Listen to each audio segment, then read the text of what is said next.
Hello everybody and welcome back to another video. First things first, if you wouldn't mind giving me a like and a subscribe, I'd very much appreciate it. Now I have a little bit of housekeeping to do. I would just like to say an enormous thank you to anyone who has subscribed to this channel at all over the last sort of 6 months or however long I've been doing it. And also a huge thank you to everyone who has subscribed in the last week, because over the last week I've actually doubled my subscriber base, which is insane. I can't believe it. I'm absolutely gobsmacked. But I really appreciate it. I can't thank you all enough. Now, I said when I got to 1,000 subscribers, I'd put a question and answer video together. So if you have any questions about me, about the farm, about Dad, any kit you've seen or stuff you've seen in the background, whatever it is, stick a comment with your question down below and I will gather them all up, put a video together and get them all answered on that video. But for now, let's crack on with this week's video. So it's the first proper week back after Christmas. As you can hear in the background, you can probably tell I'm doing a ton of milling because I did loads before Christmas so that we had plenty. We didn't have to do any between Christmas and New Year, but obviously it's running out and I've got to do some mixes. I'm just doing a finishing ration. I'm going to have to do a growing ration at some point. Try and get back to doing 1 day's milling a week and alternating between the rations. Hopefully we'll get back to that next week. One job that we're going to do is we are going to lift this feed bar up. Now this shed is the shed that we historically would have reared our calves in. Those of you who have watched my videos and watched a few of the later videos, you'll have known that we've lost our calf supply this year, what we used to rear for our replacement heifers. So the shed is kind of redundant as a calf shed. We are going to lift that up because we want to put some cows in here. Now I've not revealed anything about those cows yet, but I will do in a couple of videos time. But we've got to get the shed ready. I'll have to clean it out, get rid of the stuff. There's a few bits of minerals and whatever else there and the old mill. And yeah, we're gonna have to lift that up and get it ready for some cows. Now, I'm not exactly 100% sure how we're gonna do this. Dad seems to have some ideas. Don't really understand what he was trying to say when he was explaining it to me. So I'll get him to explain it to the camera and then he'll probably, hopefully make some sense. But it's all been attached to the pillars on these lindapters. So essentially it's a simple case of undoing those lindapters and then that should, well, make everything slip up. But I feel like he's gonna want to take the bar off because I can't see how we're gonna do it otherwise. I think the idea is just to be able to take it, lift it up, but without taking all of the individual bars apart. There's about 3 or 4 bars in the whole row. So I think the idea is that we keep the bars together, but we take the brackets off the pillars and lift them up. But he'll tell me, he knows more than me. So I've just been milling and I've come back and Dad's got his pallets and he's going to explain to us exactly what he's trying to do with these pallets because he doesn't, it looks a bit Heath Robinson. Right, we're going to lift the rail up here, going from there up to there. We're going to put a bigger cattle in the yard, so therefore we want a bit more headroom through here. So the idea is we're going to do all these U-bolts all the way along. Hopefully the part will then sit on top of the pallets while we lift all the brackets back up. And then we'll slip a few more blocks in, manhandle the part back up again, put the U-bolts back on. And hopefully, the job done. Simple as that, apparently. Yeah. So, see how it goes.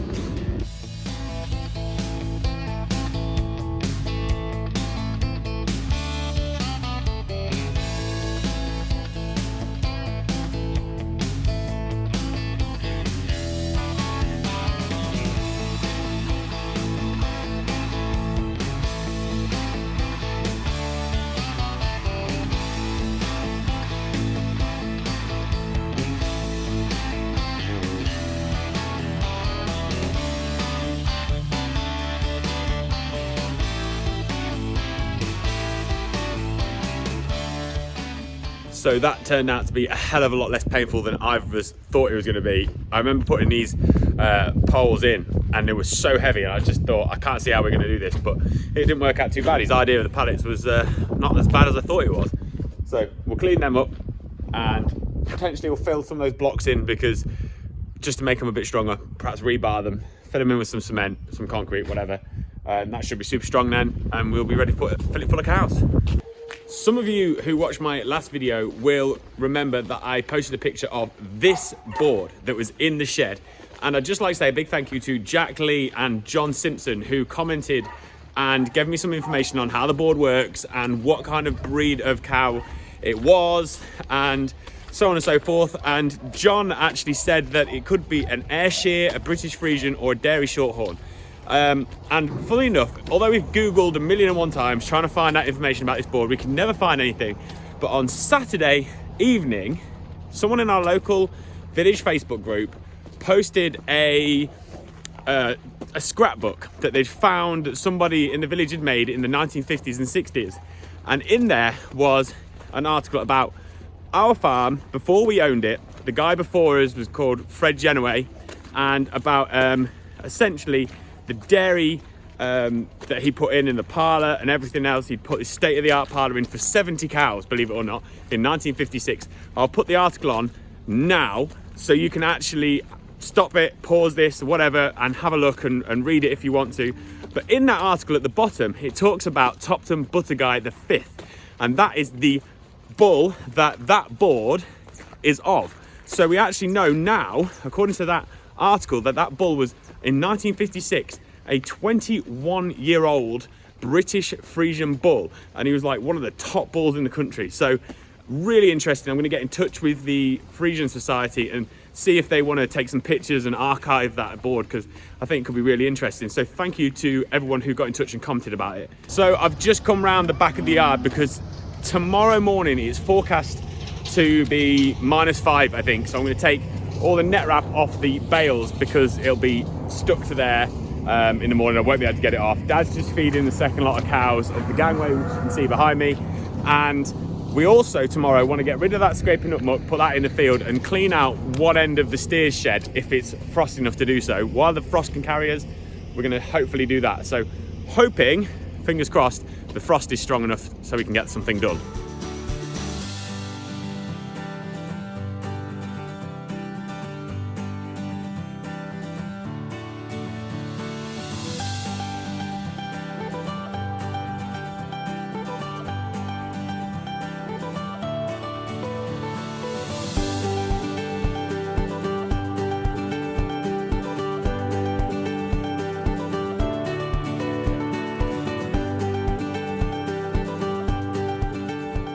I have just been looking at the cows while we have been taking the net wrap off and one thing or another, and I've noticed that quite a lot of them have got straw on their backs because we use the straw shredder for bedding the cattle every morning. And I wondered if anyone has any experience with using cattle brushes in suckler cows. I know it's a big thing in the dairy industry, but if you use them with suckler cows, honestly, leave me a comment and let me know what you think of them, because I've considered using just the static ones, not the rotary ones, because I think they'd probably be a bit cumbersome for our yards, but just the static ones so that the cattle could have a brush, and I think it'd be good for their welfare. So if you do know anyone who uses them, or if you use them yourself, let me know what you think, because yeah, it's just something I keep thinking about.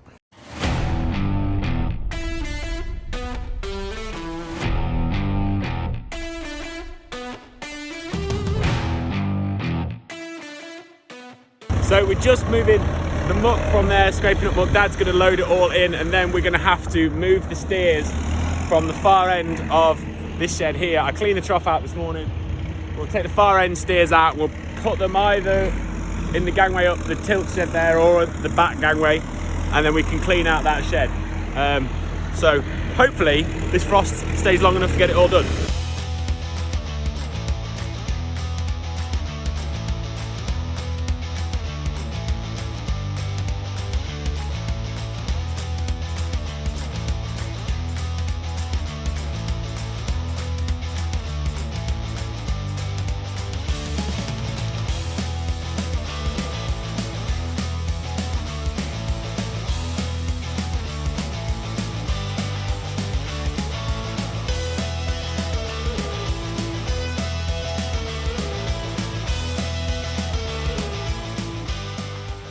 We've finished the scraping up muck now, and we just got to move these steers out of this end of the shed. We've barricaded it all up, and Dad's just let them go.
there's essentially been a little bit of a change of plan. We've cleaned out this front section of the shed and we've left that bit there for now because we're gonna go and clean out another shed along a trough because it's starting to get a bit warmer. The frost is thawing a little bit and we thought if we go and get that trough done, we don't know when it's gonna be frosty enough to do it another week, so the sooner we can get it done, the better. So we're gonna go and get that done now.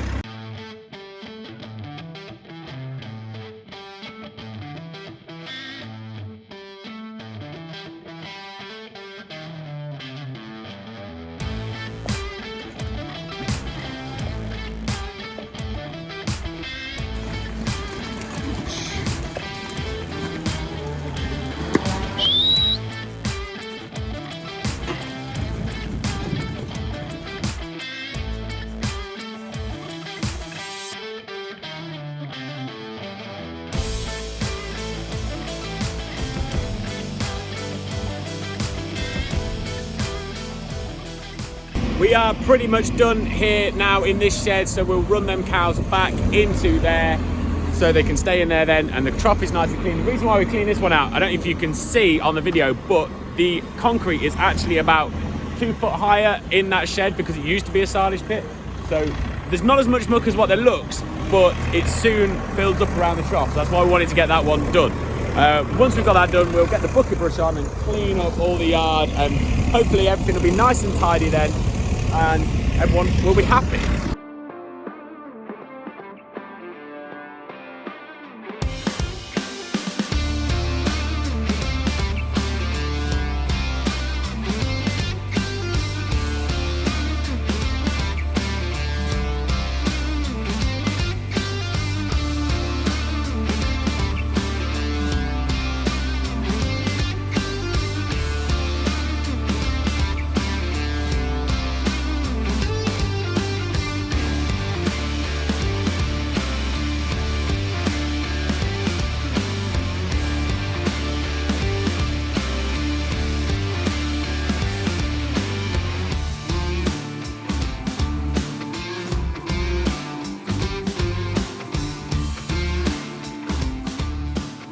While Dad finishes brushing up in the yard, I'm going to go and actually bed that first shed because I didn't do it this morning, so I knew we were going to clean it out.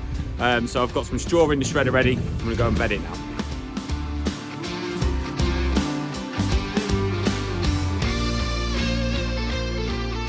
Dad's finished cleaning all the yard up now. Those cows have been bedded, which is really good. He's just put in the last of the bales of straw out ready for the morning. And I'm going to go and take the 125 now, take the trailer off, put the loader and the weight block back on ready for the morning, and then I'm going to go get some lunch because it's that time of day again and I'm getting hungry and it's bloody cold. It started snowing as well. Mental. Last job for the week is to bring in the young stock off the cover crops. Essentially they have now eaten all of the cover crops. You might remember this shed is one earlier in the video where we lifted up that barrier, and we've now cleared it out and bedded it. Just got to bring the young stock out of the field at the back of the yard there. Now, I would video it, but I don't think I'm gonna have time to edit it and get it all uploaded, ready for 6 p.m.